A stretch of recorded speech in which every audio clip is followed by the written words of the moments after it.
there, I'm Alex Crespo. I was the programmer for Apollyon's Curse. My responsibilities were coding the player, creating enemy eye, creating the traps. Really just spending a lot of my time creating the gameplay feel, creating like the basic interactions of the gameplay objects. With this project, I went back to games I played when I was like 8 or 10 years old, back to the PS1 era and before that. Back before everything had to have like advanced weather systems and never before seen complex graphics, complex systems powering everything. Sort of refine that game where you pick up the controller and it just feels good to play.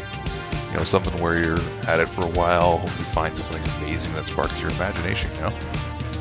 That's really been the process for this project, looking back at those older games I remember and just ask myself, okay, this is what I know, how do I get there, how do I make that, but how do I make that one thing that I remember? At the end of the day, that's what this degree program has been about, recapturing just that wonder, making a product you'd be able to just turn around and give to your 10-year-old self. Hi, my name is Brandon Henaff, and I'm the lead designer and level designer on Apollyon's Curse. My work on the game consisted primarily of project direction and oversight, as well as drafting the concept of the game and its mechanics. In addition to this, I also created the in-engine level designs and assisted with the development of the game's graphical user interface. I wanted to create a game that paid homage to classic 2D games such as Castlevania, Mega Man, and Metroid, but also sought to put my own spin on the formula.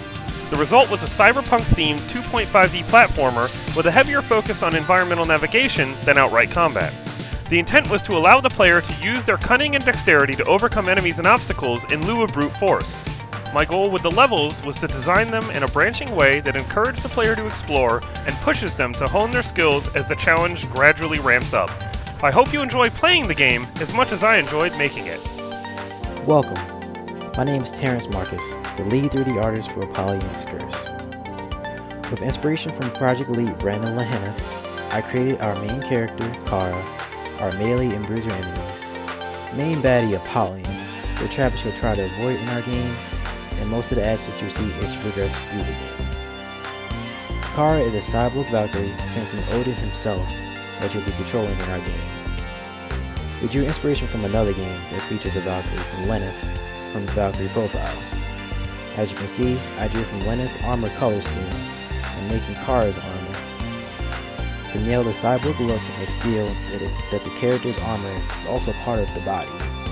I also studied characters from League of Legends and the skins they created called the Project Skins, specifically for their character, Fiora. We hope you enjoy the trap-heavy, 2.5D, cyberpunk-inspired madness that is Apollyon's Curse.